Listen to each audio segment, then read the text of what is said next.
اعوذ باللہ من الشیطان الرجیم بسم اللہ الرحمن الرحیم مولا یا صلی وسلم دائما ابدا علی حبیبک خیر الخلق کلہم یا رب بالمصطفیٰ بلغ مقاصدنا واغفر لنا ما مضى یا واسع الکرم۔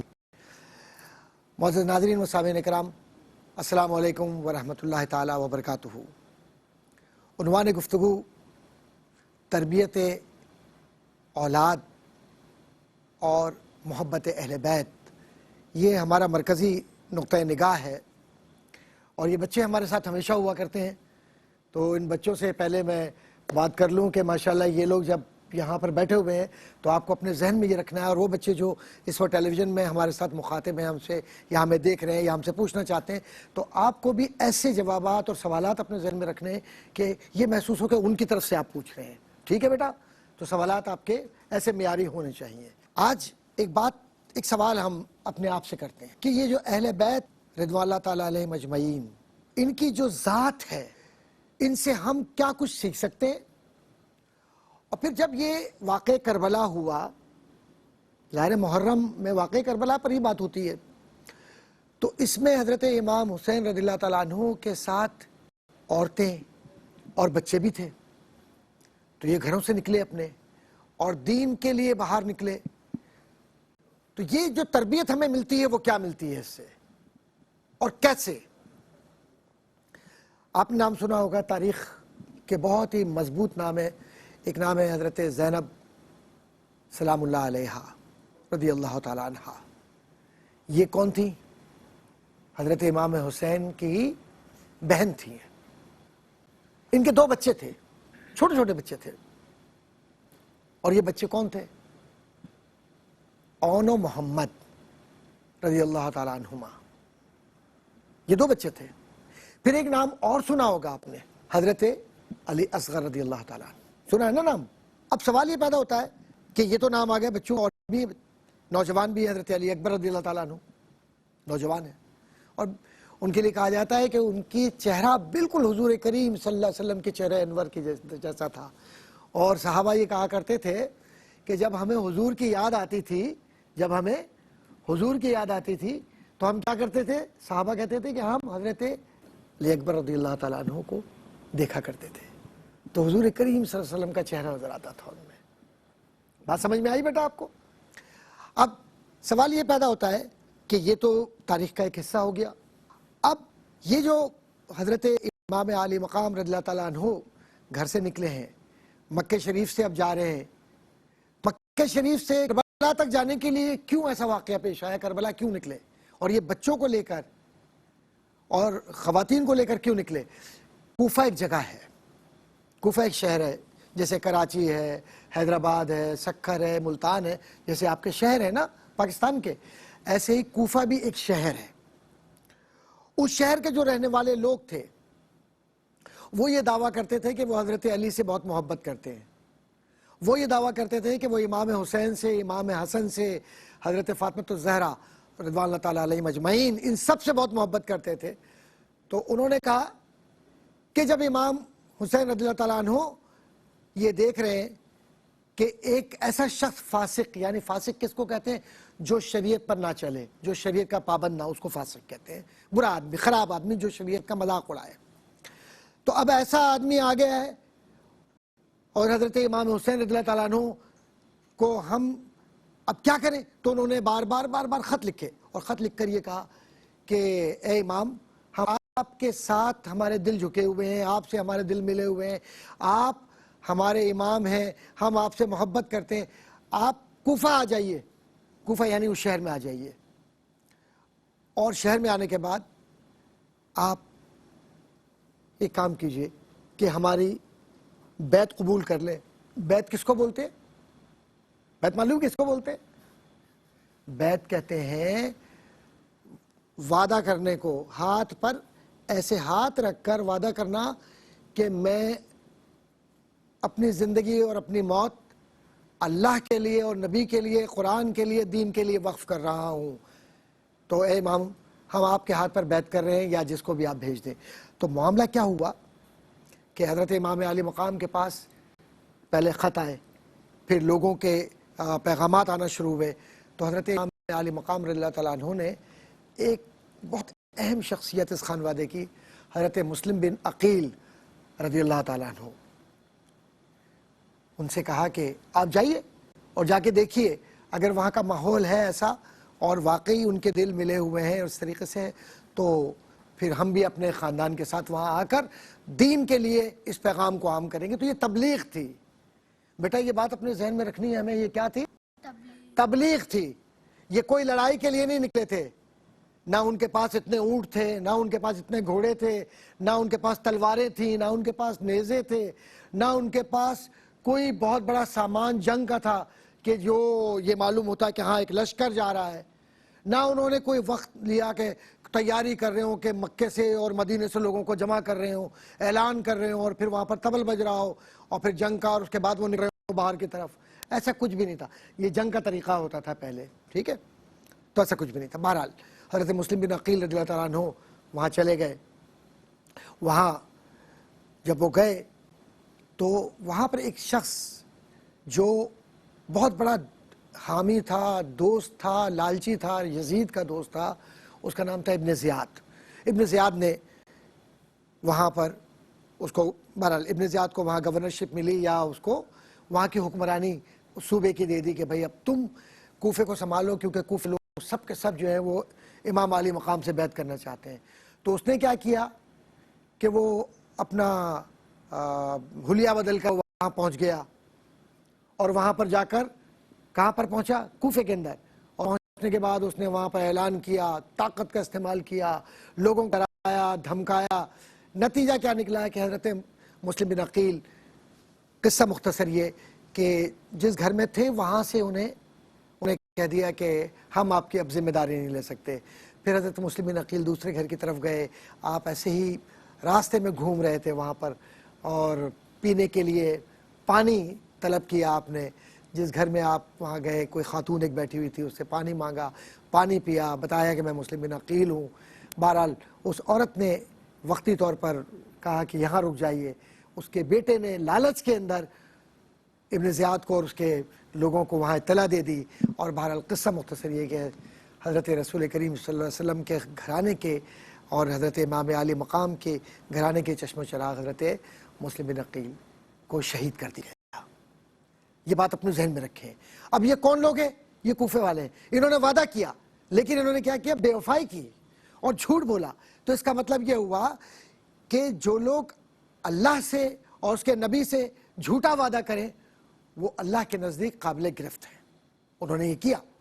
اور اس کے بعد حضرت امام حسین رضی اللہ تعالیٰ عنہ اب چل پڑے ہیں وہاں سے، مکے سے، اور اب نکل رہے ہیں.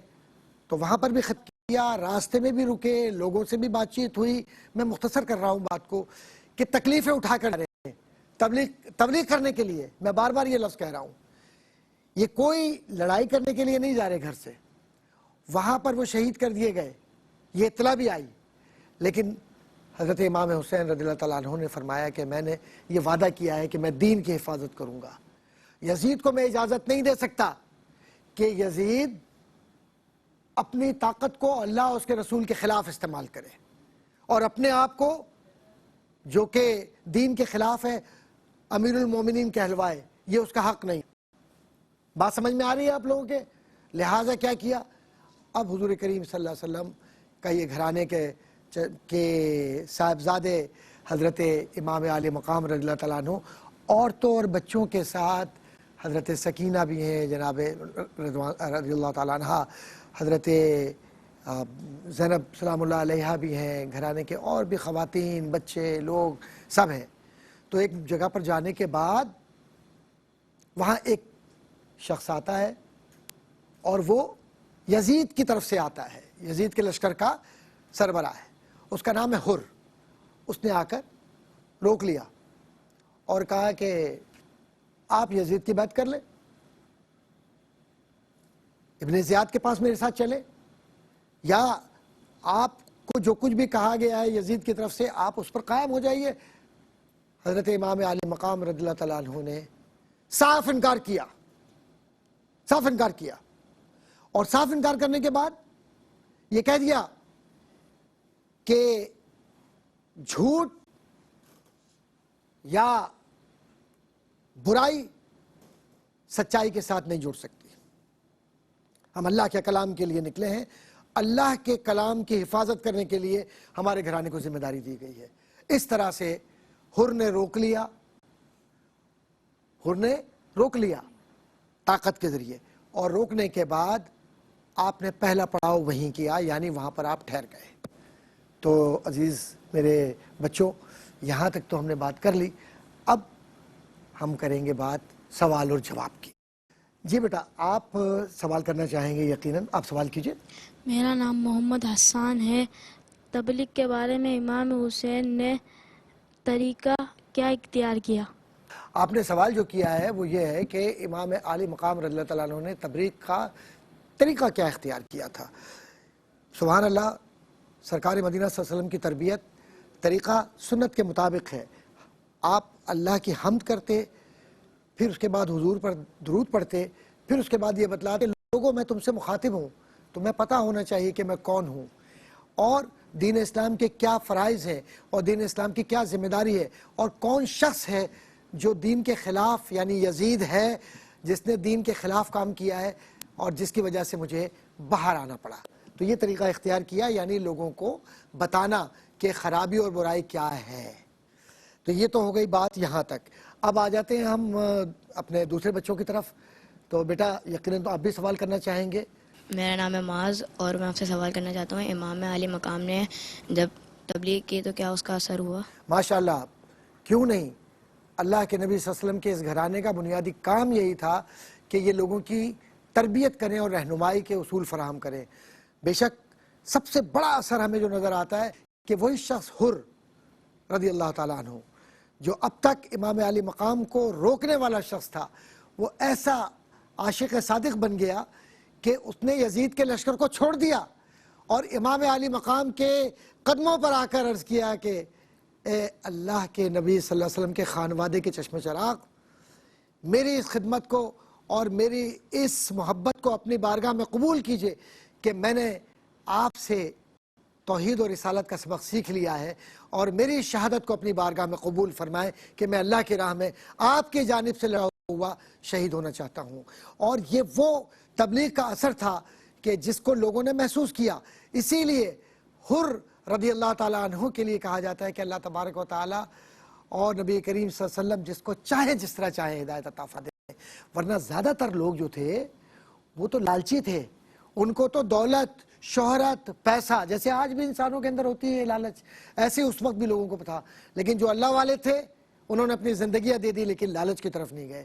حر ان میں سے ہیں, اور کچھ اور بھی تھے جن کو اللہ نے نواز دیا.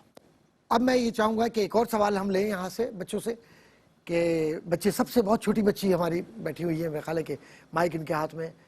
جی بیٹا, آپ بھی سوال کریں گی نا. میرا نام برکہ خان ہے.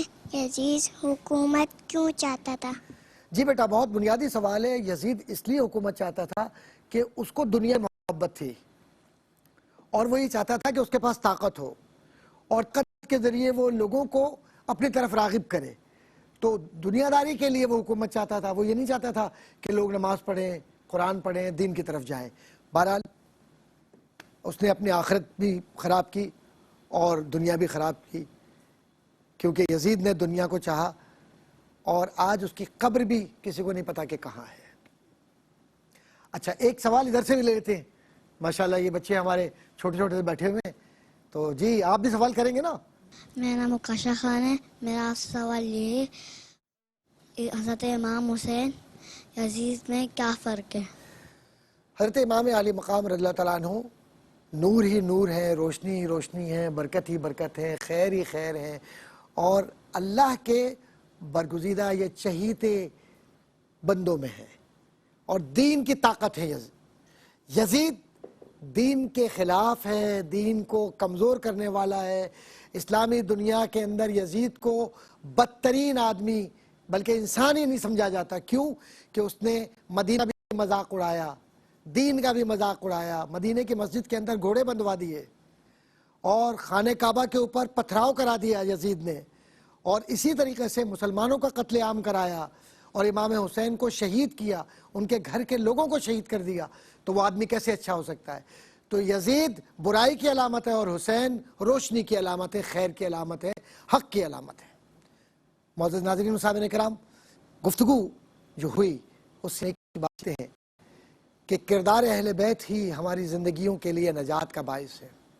ہمیں سب کچھ سیکھنا ہے اور اپنی اولادوں کو سکھانا ہے تاکہ آنے والے وقتوں میں ہم جو بھٹکے ہوئے لوگ ہیں وہ اہل بیت کے ان روشنیوں کے میناروں سے فیض حاصل کریں کہ جن سے قبر روشن ہوتی ہے، اور تعلق ایسا مضبوط ہو کہ قیامت کے دن بھی سیدہ شباب اہل الجنہ، یہ جو اہل جنہ کے نوجوان سردار ہیں امام حسن امام حسین، یہ ہماری سفارش کریں.